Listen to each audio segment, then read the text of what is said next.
The first one appeared through the morning haze like a moving barn. German infantry along the Mogilev road saw a silhouette that did not match anything in their recognition charts. A low wedge on wide tracks, green paint dulled by dust, exhaust coughing in a deep diesel rumble that sounded nothing like the sharp gasoline crackle of their own machines. Leutnant Otto Carius, then serving with a panzer company of the 17th Panzer Division, later wrote that his platoon's first thought was that the thing must be a captured French vehicle. It looked too large, too ugly, too clumsy to be Russian, he remembered. Then it fired.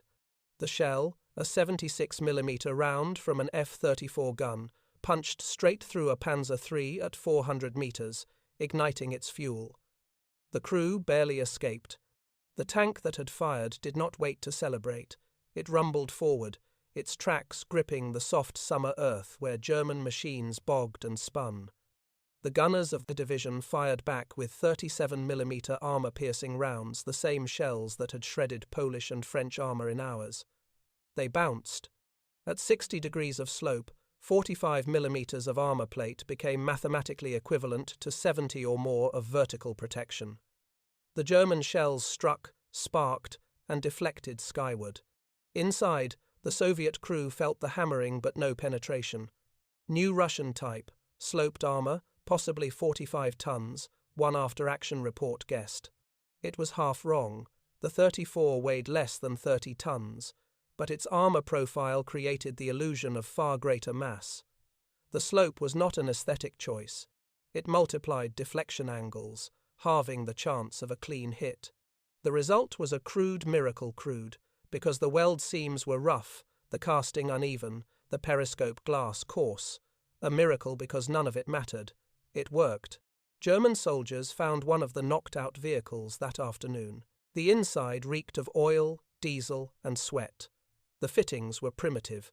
No radios in many examples. Bare metal edges sharp enough to cut gloves. Instruments labelled in chalk. But the engine, a V12 diesel, 16.5 litres, 500 horsepower, fascinated the mechanics. It ran on fuel that would not ignite under a cigarette lighter. That meant no explosions from hits that merely pierced a fuel tank. It also meant tremendous range, 300 kilometers on internal fuel, double what a Panzer III could manage. Colonel Hermann Balk's combat diary for that day recorded in careful understatement. The Russian tank shows unusual mobility in terrain and immunity to our light weapons. It cannot be fought frontally with 37 or 50mm guns. Word moved up the chain to 4th Panzer Group headquarters, then to Army Group Center, and by June 25th, a terse message reached Berlin. A new medium tank of superior quality has appeared on the Eastern Front. In the following days, reports multiplied. At Borisov, an entire German battalion was delayed 6 hours by 434's that held a crossroads until their ammunition ran out. The Germans called for 88mm anti-aircraft guns, the only weapon in the area capable of piercing the sloped armor reliably. Even then, crews found that glancing hits often ricocheted. What shocked the Germans most was how quickly the new tank moved over ground they considered impassable. Its Christie suspension, a pre-war American idea the Soviets had licensed and then simplified, allowed long travel of the road wheels. Combined with wide tracks nearly half a meter broader than those of German tanks, it distributed weight so evenly that it floated over mud where Panzer III's sank to their sponsons.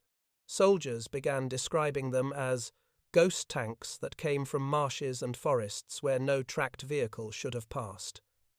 The contrast between design, philosophies was stark. German engineering worshipped precision, tight tolerances, machined fittings, clockwork transmissions. Soviet engineering embraced forgiveness parts, stamped roughly, bolts oversized, spaces left for field repair with sledgehammers. The 34's gearbox was infamous for stiffness. New drivers broke wrists, forcing it into gear, yet it could be repaired in a ditch with a crowbar. A German transmission failure meant a workshop order. A Russian failure meant 10 minutes and a bigger hammer. Captured vehicles examined at Orsha in early July bewildered German specialists. They found armor plates welded at inconsistent angles, but always steeply sloped, edges reinforced with fillets of crude bead. When engineers measured ballistic resistance, they discovered that even with imperfect metallurgy, the geometry compensated. Simple genius, one inspector noted in his report to the Army Weapons Office. The slope multiplies effective thickness by place, approximately 2. The first Panzer crews to face the new tank described its main gun as outranging everything we have.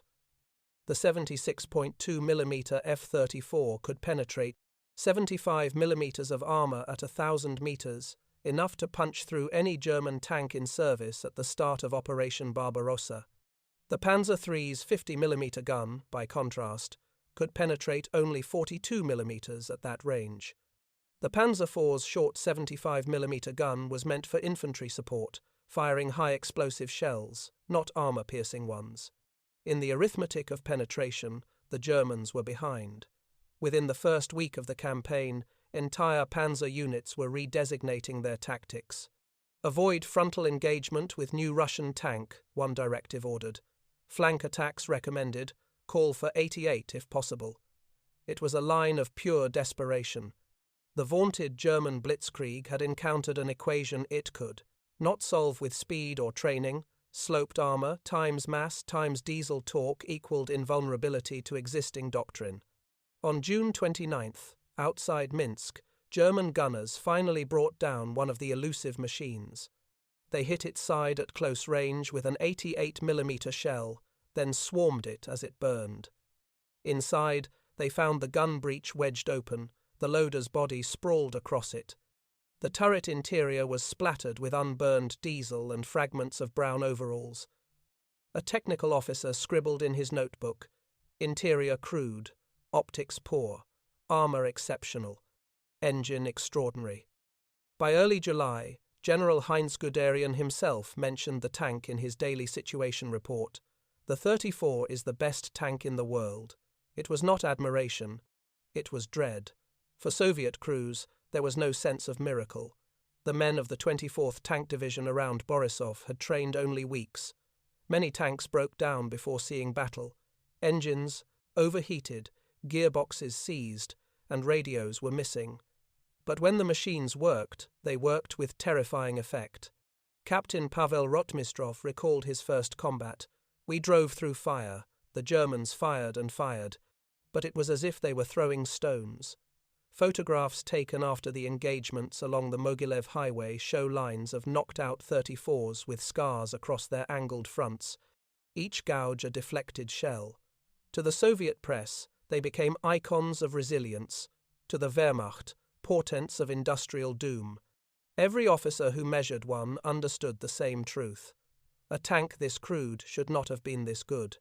The engineers at Krupp and Daimler read the captured reports and circled one sentence again and again. The design shows no refinements, only effectiveness.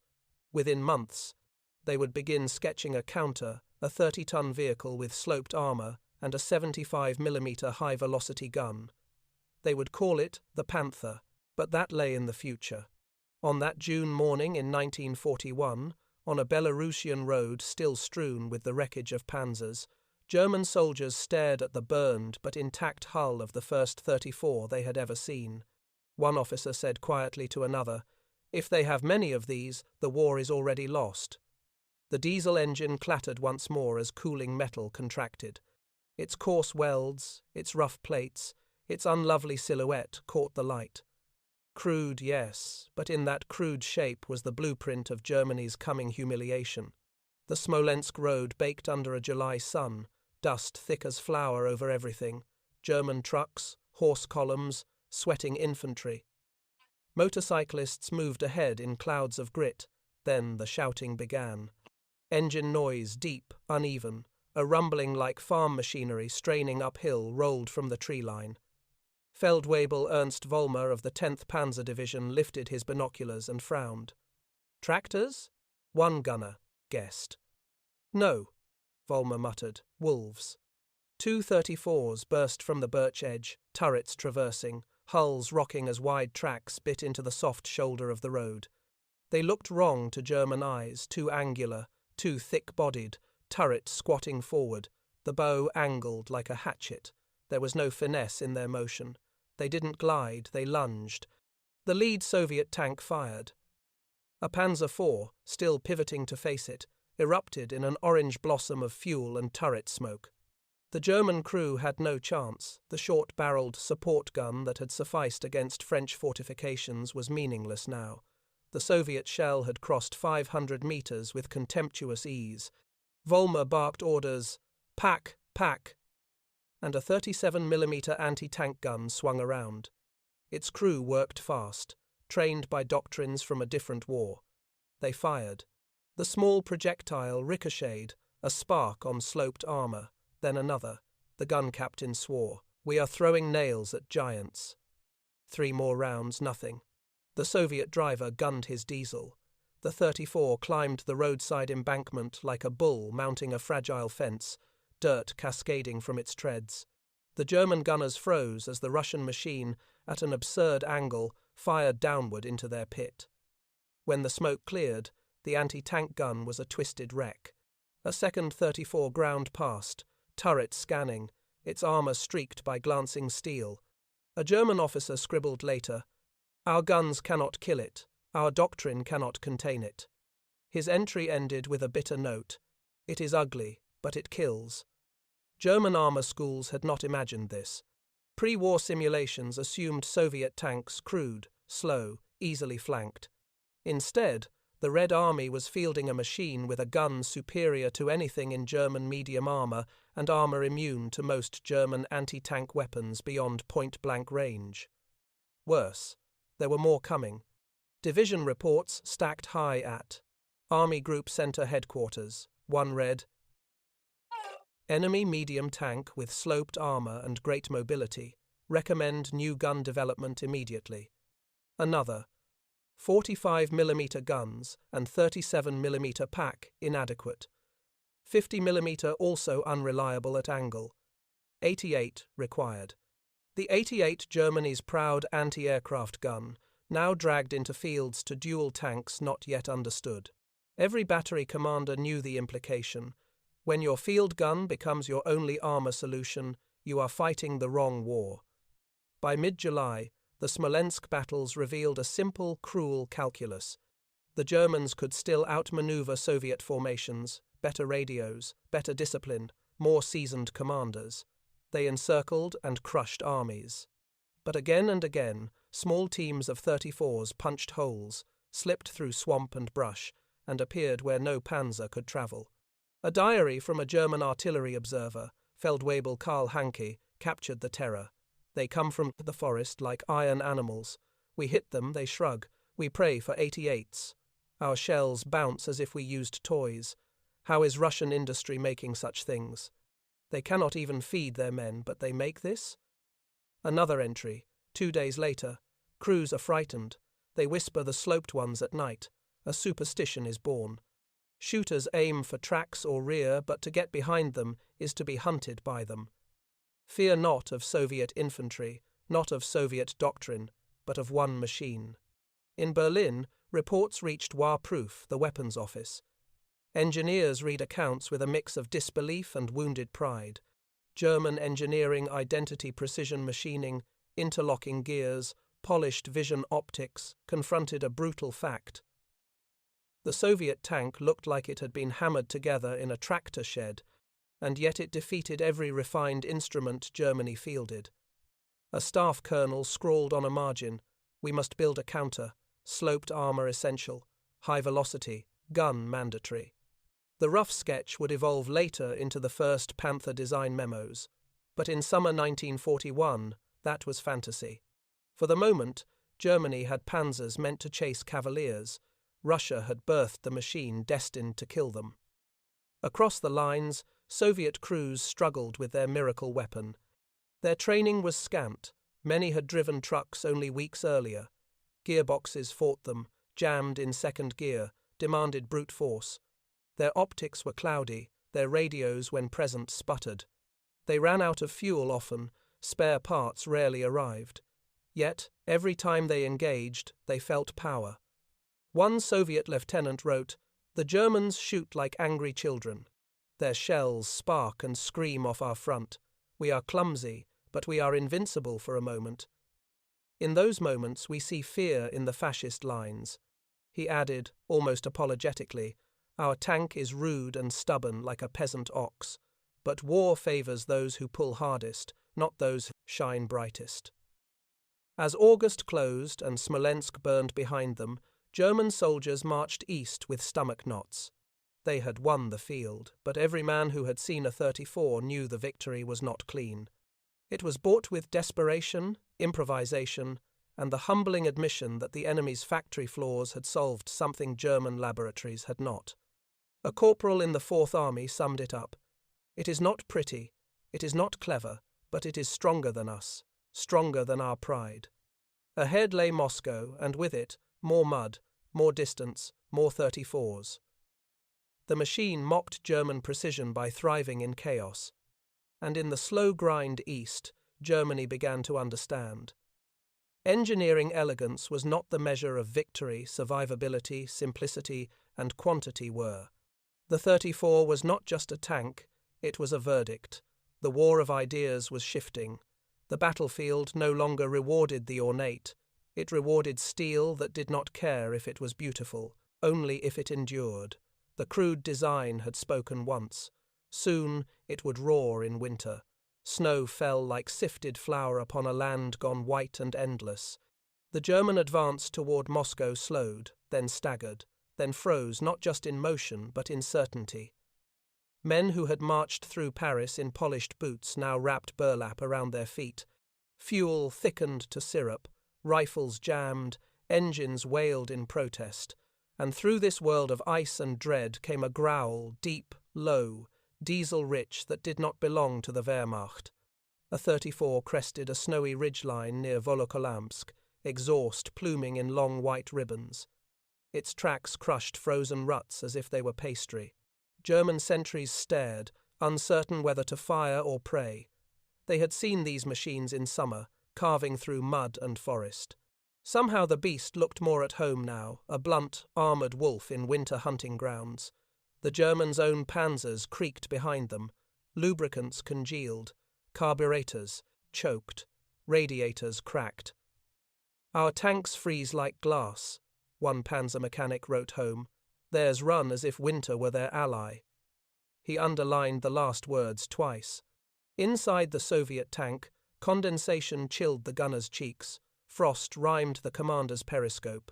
The gearbox still fought with each shift, the crude metal protesting, but it worked. The engine, over-engineered for punishment and under-refined for comfort, barked steadily. And when the driver locked the clutch and sent the tank surging forward, German infantry felt the vibration through their bones before they heard the roar. German diaries from those months often began in confidence and ended in disbelief. Oberleutnant Friedrich Wilhelm Heinz recorded, "We believed Russian tanks would not move in deep snow. We believed the cold would defeat them. Today, two attacked our positions after a blizzard. They maneuvered freely while we dug out our tracks. They appeared like ghosts in snow mist and vanished just as quickly." It was the arithmetic of design, again unintentionally perfect for a world Germany did not plan to fight in. Wide tracks spread weight. Diesel kept flowing. The Christie suspension, barbaric springs, one German engineer scoffed, proved genius in deep drifts. Meanwhile, German track links snapped under strain, metal too refined and brittle at 40 degrees below zero. Russian steel is impure, pre-war German instructors had lectured. Inferior. Now Panzer crewmen hammered bent road wheels with rifle butts, while 34's rolled past with plates rough as farm gates and twice as tough. On the Kalinin front, a platoon of 34's ambushed a column of German supply vehicles, attempting to reach the front. One Soviet crewman later remembered the moment. "The Germans thought winter stopped war. We believed winter was war. Our tank had no heater. The periscope frosted. Yet she moved. She always moved." The Soviet tanks struck from a frozen tree line, firing at point-blank ranges where German drivers barely had time to turn. Trucks exploded, horses screamed. A Panzer III tried to pivot to engage its turret gears binding in the cold. A 34 shell hit it beneath the gun mantlet. When Germans opened the hatch, all that remained inside was steam and silence. At Army Group Center headquarters, engineers huddled in lamplight, shivering and ashamed. Their reports read like confessions. Our machine tolerances too fine for field conditions. Russian diesel engine impervious to cold. Tracks superior in snow and mud. Recommend simplified manufacture. Sloped armor urgently. Widened track shoes. High-velocity gun development. In one margin, a despairing line. We scorned Crude, and Crude has beaten elegance. The word panther circled again on notepads, but winter did not wait for prototypes. Men died in snow while draftsmen dreamed. For German infantry, the psychological break came quietly. A battalion near Klin reported a 34 advancing despite repeated Panzerfaust hits that only scorched its hull. The final note in the incident log read, "Machine withdrew only when ammunition apparently expended. Casualties severe, morale shaken." In barracks huts, men whispered phrases once unthinkable. The Russians build them to survive. Ours break like toys. Their factories outthink ours. Fear had changed shape. Not the fear of Soviet numbers or Soviet fanaticism, but of Soviet competence, a realization corrosive as frostbite. On the Soviet side, victory felt nothing like glory. Crews shivered in unheated steel coffins. Engines sometimes failed to start and had to be lit beneath with open fires. Fuel froze in pumps, but they held, they moved, they fought. A 34 crewman wrote home, "We have no finesse, we have strength. The tank is like us. It endures, and because it endures, we endure." Marshal Zhukov observed with cold clarity, "The Germans brought science to war. We brought the factory and the worker." And winter proved the factory right. By the time the counter-offensive began in early December, German armored commanders no longer dismissed the Soviet tank. They feared it. They studied it. They prayed not to meet it without heavy guns. General Heinz Guderian, once the prophet of blitzkrieg, admitted, "The shock of the 34 cannot be overstated." His sentence continued like a eulogy. In it lay the future, and we had not seen it. As snow deepened and engines froze in their steel graves, the lesson of the front hardened like ice in German marrow. Precision had snapped. Supremacy had rusted. Pride had shattered under tracks welded in tractor factories, and the crude, angular machine with sloped armor and a peasant's heart rolled on, leaving behind not just broken tanks but broken certainties. The 34 did not win the winter alone, but it embodied winter harsh, blunt, merciless, indifferent to beauty, and in that frozen season it showed Germany a truth colder than the steppe wind. Engineering is not what looks perfect in a workshop. Engineering is what still moves in 40 below blizzard, still fires when oiled by frost-bitten hands, still breaks the enemy when elegance dies. And on the road to Moscow, German pride died first. The crude steel lived, mud again.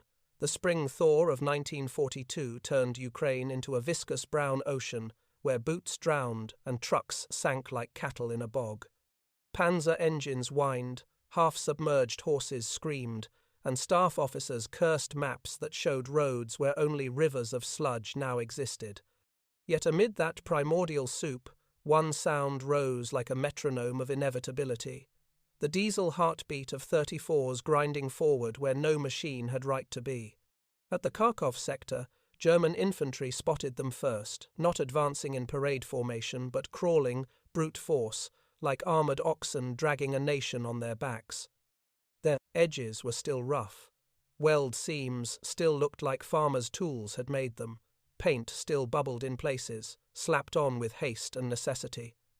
But the shapes, those cursed angles, were unmistakable now. No longer rumour, no longer shock, fact. The Wehrmacht had learned the name. Now they were learning endurance. In a commandeered factory hall in Kharkov, captured 34s sat in a stripped line under German floodlamps. Engineers in field grey coats examined every inch, clipboards trembling not from cold but from wounded pride. A major from Warproof tugged at the crude welds of a frontal glacis. It held. He sighed. Primitive, one officer muttered. Efficient, another corrected quietly. They measured slope angles. They tested armor hardness. They disassembled the diesel, wiping their hands on cloth with reverence mixed with envy. They tracked the simple gear train of the Christie suspension, the wide track links pinned like agricultural chain, a design that should not have worked except it did, because it did not try to be elegant, it tried to be inevitable. A Bavarian metallurgist tapped the armor plate, frowning. It is not high-grade steel, he noted. Impurities everywhere. Yet it resists us, another replied. Perhaps purity is overrated.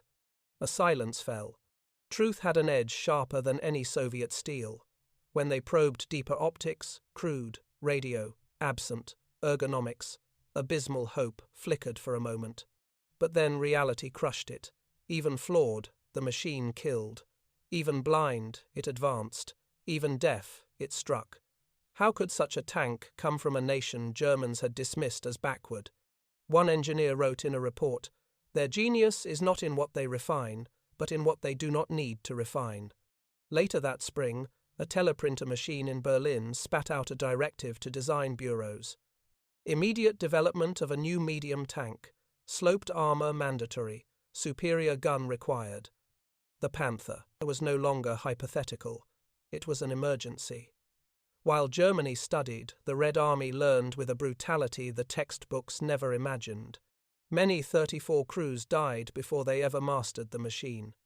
Gearboxes still jammed, turrets still took strength to rotate by hand, periscopes fogged, radios, when fitted, hissed with static like angry bees.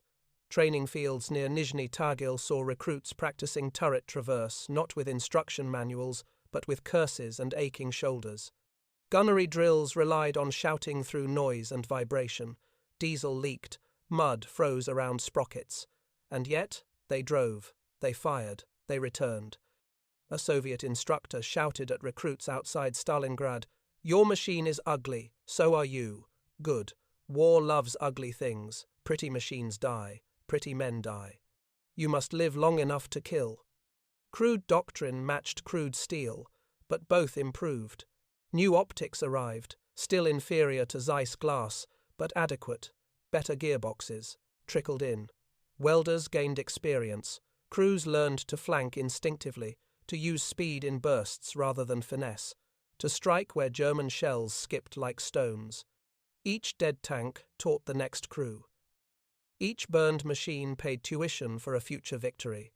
In the Voronezh fighting, a German anti-tank platoon recorded an engagement that read like confession. Distance, 400 meters, pack 50 millimeter, 3 hits deflected. Another 34 appeared, then another. Requested 88 support, none available. Fired again, futile. Then the line that stung most. Enemy armor not superior by craftsmanship, superior by function. The German commander scribbled in the margin, "This is worse than quality. This is purpose." Some German soldiers coped with disbelief through mockery. They called the 34 the peasant's anvil, the iron shoebox, Stalin's tractor. Yet when it crested a rise or burst through a tree line, the jokes died with their confidence. At an aid station, one wounded grenadier whispered to a chaplain, "They are not tanks, they are verdicts." The Red Army, for its part, embraced the myth-building itself around steel and sacrifice. Propaganda posters showed 34s climbing mountains of fascist helmets. Crews, exhausted, frozen, half-starved, grinned with chipped teeth in photographs, because they believed not in perfection, but in inevitability. A Soviet tanker scratched on his turret with chalk before battle, not handsome, but deadly. Below it, he drew a crude bear. It became a ritual in some units. Before combat, crews would kick the hull and call it brother. Steel had become kin rough, loyal, unbreakable when men were not.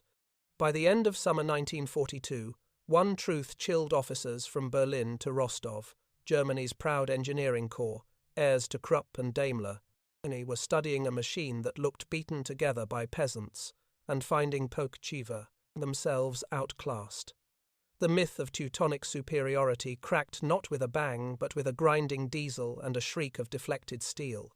For the first time, German command whispered a fear not about Soviet numbers, but Soviet design. If they build 10,000 of these, we cannot win. The 34's victory was not final, not yet, but the tide had turned. The Crude tank had crossed more than rivers and forests, it had crossed into the German psyche and planted dread. The Panther drawings were on paper, the reality was on the battlefield, and it had already crushed their pride under its wide, mud-eating tracks. The war of steel and math was no longer hypothetical. It rumbled, coughed diesel, and clawed forward through the mud of Ukraine. And every time its sloped plates shrugged off another shell, it whispered the same cruel promise. The Volga shimmered under artillery smoke. Across its far bank, the ruins of Stalingrad stood like black teeth in a mouthful of fire. German generals still believed this was a city to be taken. Soviet tankers understood it was a furnace where steel was tested, and those that survived would shape the rest of the war. The first 34's rolled off barges at dusk, their sides streaked with soot and river mud. Welds were rougher now, armor plates thinner in places, but numbers had replaced perfection. Factories in Nizhny Tagil, Chelyabinsk, and Sverdlovsk, the so-called Tankograd, worked without rest. Men, women, and even schoolchildren forged hulls, poured molten armor, and assembled engines in temperatures far below freezing. The war had turned production itself into a front line. Each machine carried the same essentials: diesel heart, 76mm gun, sloped armor, wide tracks. Everything else was optional. Paint often froze before drying. Many arrived in bare metal, frost glistening on raw steel. Crews christened them with chalk, not ceremony. One inscription read simply, "Forged from hell, sent to return the favor." On the German side, the Sixth Army had driven to the city's edge with tanks that once symbolized modern war. Now those same Panzers stalled in the rubble, their long barrels useless in streets where every corner hid a muzzle flash. Machine gunners reported new Soviet tanks appearing from basements and factory halls absurd but true. The 34's relatively lightweight and wide tracks let it cross debris where German machines choked. Soviet repair crews welded captured steel doors over holes, refueled with diesel from any source, and sent the monsters back into combat by morning. One German mechanic wrote home from the edge of the tractor factory, "We destroy one, and by the next day it is fighting again with new armor plates and a red star scratched in soot. They multiply like animals in heat." Inside those factories, the myth of the tank's crude origins became its strength. German tanks required machine-tooled bearings and imported alloys. The 34 thrived on abundance of the opposite steel so impure it flexed rather than shattered. Soviet engineers joked grimly, "We build tractors that happen to shoot." But the joke masked revelation. The design's tolerance for error was now its greatest weapon. Where Germany's perfection slowed, Russia's pragmatism sprinted. A report to OKH, German Army High Command, in October, read like a prayer disguised as mathematics. Estimate enemy now produces 1,000 medium tanks per month. Recommend urgent countermeasure. Panther project accelerated. Interim solution: longer 75mm gun on Panzer IV. They called it the L-43 gun, a desperate attempt to match what the 34 had carried since 1941. For the first time in the war, German engineers copied, not created. At Stalingrad, the results of that delay unfolded in slow horror. Soviet brigades, rebuilt overnight, counterattacked through snow and ruin. When German infantry spotted those low green silhouettes through the haze, they knew what was coming. It was always the same sound, one survivor said, decades later. That growl, diesel and death. By November, German officers no longer mocked the 34. They envied it. Panzer divisions at the Don bent beneath the weight of their own machinery, too complex, too delicate, too few. Fuel shortages, broken transmissions, frozen lines. Each small failure multiplied.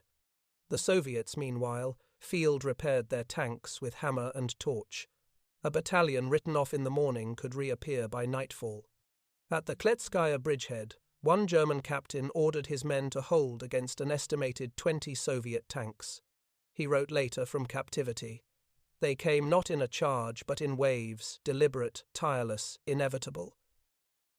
You could destroy one, maybe two, but the rest would grind on. Their armor shone with frost like the hide of prehistoric beasts. We fought until the earth moved, beneath us, and then realized it was their treads. He concluded, simply, we learned humility. In Moscow, Soviet command now viewed the tank not as a machine but a strategy. Every factory shipment carried more than armor, it carried ideology. Posters proclaimed, "Steel must think for the soldier." Zhukov and Vasilevsky reorganized entire fronts around armored shock armies. The 34 became the pivot of a doctrine the Germans had once claimed as their own fast, deep, relentless maneuver. It was the Soviet adaptation of blitzkrieg, but powered by diesel and crude welding instead of gasoline and precision steel. When the counter-encirclement at Stalingrad began in late November, those same crude machines closed the noose. German radios filled with disbelief. They're everywhere. How many can there be? Answer, enough. By year's end, as the Sixth Army froze to death in cellars and German supply columns disintegrated, one truth stood like iron amid the snow. The 34 had crossed from weapon to symbol. It had transformed Soviet despair into arithmetic, a formula of production, endurance, and brutal simplicity that the Reich could not match. Captured Soviet tanks examined at Kummersdorf that winter still bore tool marks from hasty welds, but they told a story no laboratory could measure.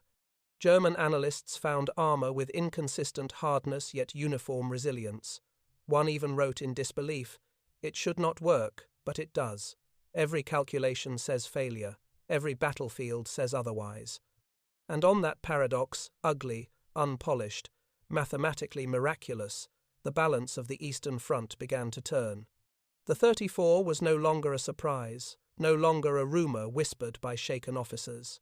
It was now the rhythm of the war itself, a rhythm measured not in genius, but in repetition. Every engine turned by peasant hands was a refutation of German pride.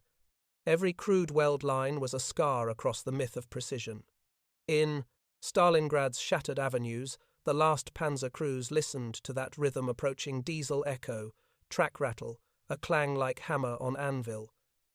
It was the sound of industry made flesh, the sound of a nation that had learned how to fight not perfectly, but endlessly. The winter snow had barely melted when German staff cars rolled into the training grounds at Grafenwöhr and Kummersdorf, their tires spitting thaw mud like blood from a wounded thing. Engineers in new field grey coats stood at attention beside a shape that gleamed darker than the slush it rested in the prototype of the Panzer Kampfwagen V, the Panther. Long-barreled, low-silhouetted, plates sloped like a knife edge, poised to split history in two. German officers circled it with the reverence of priests around a relic. Here, they believed, was redemption in steel, an engineered rebuttal to Soviet barbarism. A colonel traced a gloved hand along its glacis and whispered, "We have matched them." Another corrected softly, almost trembling, "We have surpassed them." Yet beneath the pride, engines coughed, gears whined, crews cursed. The Panther's mighty Maybach engine overheated, fuel pumps seized, final drives chewed themselves into metal filings before 100 kilometers of testing. It was beautiful, and it was fragile. Germany, in 1943, still believed war was decided by perfection. Russia no longer needed to believe. It had proof in diesel form. In the east, the Soviet steppe turned from ice to sodden earth. Armored brigades practiced maneuvers outside Kursk, not in parade formation, but in sprawling, chaotic, brutal drills. 34s churned up black soil and left behind furrows like plough lines of destiny. Lessons from Stalingrad had calcified into doctrine. Hit first, even if aim is rough. Move always, even if vision is poor. survive long enough to shoot again. And most sacred, tanks are not jewels, they are hammers. Red Army officers did not speak of elegance. They spoke of enough steel, enough engines, enough lives. A tank commander named Pasha Sokolov summed it in a letter home. Our tank is a wolf, not a show horse. It kills, that is enough. Soviet factories agreed. They stamped, welded, riveted, ground steel with urgency that bordered on madness. Production figures filled ledgers like ammunition belts. No one polished armor anymore. No one cared. A German intelligence analyst, reading captured factory plans, scrawled in disbelief. They reduce every component until it is only what war demands. He added one final line. We add until it breaks. They subtract until it cannot break. The Wehrmacht prepared for its grand riposte. Operation Citadel. Hitler promised a blow that would unhinge the Eastern Front, restore momentum, avenge Stalingrad. He spoke of steel storms, pincer jaws, and the new Panther as if invoking pagan gods. Panzer commanders listened. Some believed. Others stared at Soviet trench maps as wide as lakes, defensive belts stacked like layers of winter clothing. One major muttered to another, "They build defenses the way they build tanks, deep, crude, endless." Behind Soviet lines, entire tank brigades sat hidden in forests, hull down in earthworks, engines tuned and waiting. Radio operators whispered call signs that felt less like code and more like omens. Bear 2, Hammer 8, Avalanche 9. Soviet industrial logic flowed not just through machines but through men. Soldiers rotated through 34's like factory stations. If a driver died, another slid in. If a gun jammed, the loader cursed and kicked until it fired again. If a tank burned, another rolled forward, welded yesterday, crude today, doomed tomorrow. War had become assembly. Back in Germany, the Panther prototypes paraded before generals. The tank's long 75mm gun could kill a 34 at a mile. The slope of its armor mimicked the Russian form almost exactly imitation as flattery as surrender. One skeptical test officer, watching a road wheel snap during a trial run, remarked dryly, "We built a violin to fight an axe." He was reprimanded. Innovation was sacred, pride louder than pain. But truth does not care for ceremony. Field reports soon filled with uneasy scripture. Gearbox failures catastrophic, tracks shed under stress, fuel system leaks, engine fires frequent. The Panther could kill anything if it made it to battle. Meanwhile, Soviet crews sat on ammunition boxes, smoking cheap cigarettes, laughing about German complexity. A mechanic in Voronezh said, "Their tanks need engineers, ours need courage and diesel." He patted his 34's hull and added, "And a hammer." He was not joking. Soviet toolkits consisted mostly of exactly that, and somehow it worked. In spring training maneuvers, German officers drilled platoons on precision flanking and perfect for radio coordination. Soviet tank commanders drilled on stamina and instinct, the art of throwing steel forward until the enemy drowned in it. A captured German notebook from April 1943 contained one bitter line, "Their tanks are not better machines, they are better soldiers." In Moscow, a planner whispered to another, "The German Panther is a masterpiece. Good, masterpieces take time." Time was a currency Germany no longer owned. Across the front, those watching closely could already feel the wind change. German scouts saw 34's in endless columns, turrets turned forward like a nation leaning into its future. Engines throbbed, snowmelt turned to steam under exhaust plumes. The fields smelled of wet earth and hot oil, a smell that meant the factories were winning. The 34 was no longer surprising, no longer terrifying by novelty. It was terrifying because it had become inevitable. In the quiet before Kursk, a German corporal, exhausted and hollow-eyed, wrote home, "They build tanks the way nature builds ants." He did not mean it poetically. He meant, they will not stop. And in workshops across the Reich, the Panther was still being polished, prayed over, tuned, improved a masterpiece racing toward a battlefield where masterpieces died and crude steel survived. Soon the steppe would erupt in fire. Soon 2 visions of war would crash like storm fronts. But already, in the quiet mud of spring, one truth was written like destiny in diesel smoke. Germany still believed war rewarded perfection. Russia had already learned war rewarded persistence. The steppe shook before dawn, a grey sea under low cloud and powder-dry dust. Near a small railway halt called Prokhorovka, thousands of Soviet tank engines idled like a continent breathing. Diesel fumes clung to the ground like fog. Men coughed, wiped their eyes, tightened helmet straps. Far to the west, German assault guns rumbled forward, slower, heavier, engineered, teeth in a mechanical jaw. 2 armies faced each other across wheat fields not yet harvested. Between them lay shallow rivers, anti-tank ditches, barbed wire, minefields layered like sediment. But most ominous were the ramparts of steel, more than 1,000 Soviet tanks massed in depth, and a new German beast stalking forward, the Panther, its sleek panels glistening with morning dew. Kursk was not a battle. It was an industrial referendum. At 5:05, the first Soviet artillery barrage lit the horizon, not elegant in ranging or rhythm, but massive, chaotic, overwhelming like the war itself.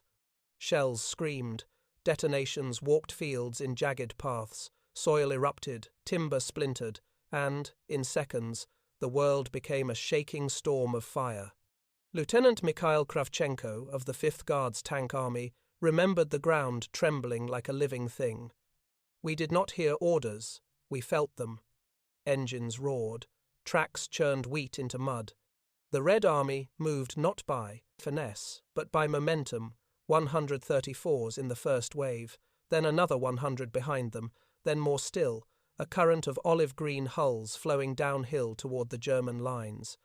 Inside each tank, heat rose like suffocation.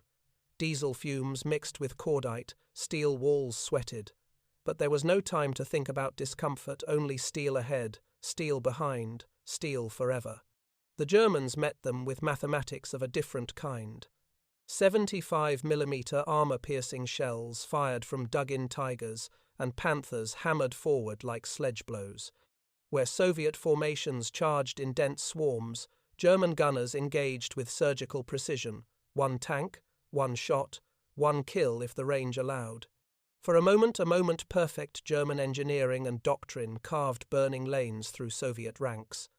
34 hulls erupted into orange fireballs, turrets lifted, ammunition racks detonated like popping seeds in a furnace. Black smoke pillars clawed at the sky. A Panther commander, Oberleutnant Helmut Vogel, wrote later, "They came in waves. It was not battle. It was tide." His gunner destroyed 15 tanks in 20 minutes. Then the Panthers began to fail. A final drive sheared under torque. A transmission seized. 2 engines overheated, black smoke billowing. Tracks slipped on the wet earth, clods jamming drive wheels. Fine tolerances, exquisite in design, drowned in mud and shock. 1 Panther reversed to reposition and burst into flame. An engine fire, spontaneous and unprovoked. The crew bailed out silently, as if unwilling to betray the machine's weakness with screams. The Germans, masters of precision, found themselves too slow for chaos. Then the range closed. Tigers and Panthers excelled at distance. But Prokhorovka, by fate and terrain, collapsed war into knife-range brawling. 34's hurled themselves into German lines, so close that optics became useless. The battlefield devolved into collisions, and point-blank shots inside dust clouds and smoke veils. Soviet driver Ivan Saikov recalled, "At 50 meters, armor thickness is a rumor. Courage becomes the only weapon." A 34 rammed a Panther hard enough to bend the Germans' frontal armor and jam its turret. Soviet infantry poured through the breach behind it, swarming with grenades and anti-tank rifles. A Tiger, hit from 3 sides by ricochet angle strikes, lost its track, spun uselessly like a wounded animal, and died beneath Molotov flames. German radio nets erupted with disbelief. Too many, Too close. They do not stop. A Panther gunner, barely 20 years old, sobbed into his throat mic. They drive into our guns. They do not care. He was right. Soviet steel did not care. Soviet doctrine did not care. It was not subtle. It was not elegant. It was inevitable. By midday, the field was a scrapyard of twisted armor and burning fuel. Air battles above raged, but on the ground it was tank against tank, engine against engine, will against will. Crews fought blind through dust, firing by instinct, praying engines would not stall, praying tracks would not snap. German precision drowned in massed shock. A Tiger commander wrote later in captivity, "We were not defeated by their machines. We were drowned by their ability to survive loss." The Red Army lost hundreds of tanks that day. Crews burned, screamed, vanished, and yet replacements rolled in before the wrecks cooled. Commanders waved more companies forward. Rail lines far behind the front pulsed with fresh deliveries. A Soviet officer, chalk in hand, marked a blackboard after dusk. Losses, acceptable. Enemy halted. Orders, advance tomorrow. No lament, no doubt. The Panther was brilliant. The 34 was inevitable. When the guns quieted, the battlefield rotted under the summer sun. Flies feasted on oil-soaked corpses. Steel hissed as fires cooled. German officers walked among their disabled Panthers, counting mechanical failures next to bullet holes. A mechanic muttered a prayer over a torn final drive. Für die Liebe Gottes, this is not war, this is industrial murder. On the Soviet side, crews leaned against warm steel, exhausted, soot-stained, grieving comrades yet proud. Their tanks looked crude. Welds were ugly, vision ports smeared. But they ran. They ran when wounded. They ran when scorched. They ran when logic said they should not. A commissar addressed survivors in a field still littered with twisted armor. "We win because we do not ask our machines to be perfect. We only ask them to live long enough to kill." That was the day refinement died as a military principle. And in the dying light of July 1943, one truth settled over the steppe like dust on burnt steel. Mud in Ukraine has a memory. It holds steel bones and charred timber and the echoes of engines that once roared across it. In autumn 1943, as the first cold rains turned steppe soil into glue, German officers stared across the Dnieper River and understood a truth they had long avoided. They had lost not just ground, they had lost the future. Behind them, retreat columns stretched for miles, exhausted infantry, horse carts, Panthers dragged by elephantine recovery vehicles, half-tracks caked in grime. Before them, across pontoon bridges and makeshift ferry lines, Soviet armor gathered at staging fields like storm clouds, hundreds upon hundreds of 34's, some still streaked with Kursk's soot, some fresh from factories that never slept. Field Marshal von Manstein paced his field headquarters near Kremenchuk, coat unbuttoned, face thin from sleepless weeks. He had argued for mobile defense, for freedom to maneuver, for operational art. But operational art requires fuel, radios, and machines whose engines do not shudder after 50 kilometers of mud and frost. The Red Army simply poured forward, sometimes carefully, sometimes stupidly, always inevitably. The German war diary recorded a line in late October: "Enemy tanks appear faster than we can count. Our reports cannot keep pace with their production." Far to the east, beyond forests and rivers and the scars of Stalingrad, the secret was not hidden in command bunkers or laboratories. It breathed in tractor sheds, clanked in repurposed grain mills, and smoked in the forge light of industrial barracks. The 34 factory wasn't a building, it was a state of mind. Chelyabinsk Tankograd hummed like a hive. Men and women worked under banners that read, "Steel is our blood, victory is our breath." Sparks rained down like molten snow. Track links clanged into piles as high as rail cars. Steel plates arrived still warm from rolling mills and were welded into hulls without ever knowing rest. There was nothing elegant here. Weld seams were rough enough to cut fingers. Turret castings were pitted like river rock. Crews joked that half the tanks' paint job came from smoke and dirt, but they rolled out by the hundreds. One engineer, face smeared with graphite, told an American observer years later, "Your factories built luxury. Ours built revenge." German officers touring the ruins of Kharkov in early 1944 found burned Soviet factories and then discovered improvised workshops in basements, courtyard sheds, and even church crypts, repairing crippled tanks, cannibalizing wrecks, feeding divisions. A German staff note, captured post-war, read like panic in typed form. "They do not repair tanks, they resurrect them." Meanwhile, German officers drafted requisitions for machine tools that would never arrive, spare parts that existed only on paper, and steel allocations cut by fuel shortages and bomb craters. Germany designed each tank like a cathedral. The Soviet Union built them like bricks. On the Eastern Front, company commanders learned the lesson in diesel fumes and dirt. In November, outside Kiev, Oberfeldwebel-Dieter Kraus watched two 34's crest a hill at dawn, turrets silhouetted like black thunderheads. His Panzers were dug in hull down. He whispered to his gunner, "Aim for the turret ring. First round impact. Sparks. No kill. Second round ricochet. Windshield scream. Third round, fire. A plume. Crew bails. Relief, brief, brittle." Then 5 more 34's appeared through the smoke. Then 10. One limped, track pads hanging loose. Another belched smoke, but they came. Kraus's battalion log read, "We destroy 3, 4, 5. They send 10, 12, 20. Their quality is not our equal. Their numbers make quality meaningless." At a nearby aid station, a captured Soviet tanker with bandaged arms shrugged when asked what his secret was. "We have factories. You have factories too, but ours never sleep." The Wehrmacht clung to one delusion. Winter would save them. Winter had always saved them. But this winter was different. German mechanics knelt beneath Panthers frozen into rutted earth like prehistoric beasts trapped in tar. Fuel gelled in lines. Final drives cracked like bone under stress. Spare parts mythical things might arrive, or might not. When they did, they arrived by horse cart.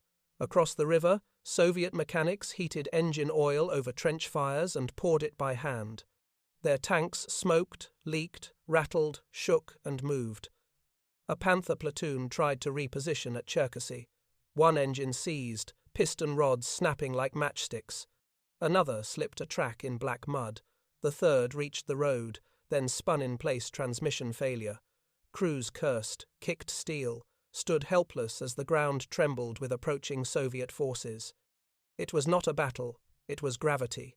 German Army Group South radio logs recorded terse exchanges. Q. Can we counterattack with armoured reserve? A. Reserve currently under repair. Q. Estimate readiness? A. Unknown. Awaiting parts. Machines too, fine for front conditions. When General Heinz Guderian reported to Hitler in February 1944, he spoke bluntly, "We do not lack courage. We lack simplicity." Hitler demanded more Panthers, more Tigers, more complexity, more monstrous answers to a simple enemy machine. Guderian, jaw clenched, "The 34 is not superior because it is better. It is superior because it is enough." That line never entered official minutes, but officers repeated it in barracks, whispers like prophecy.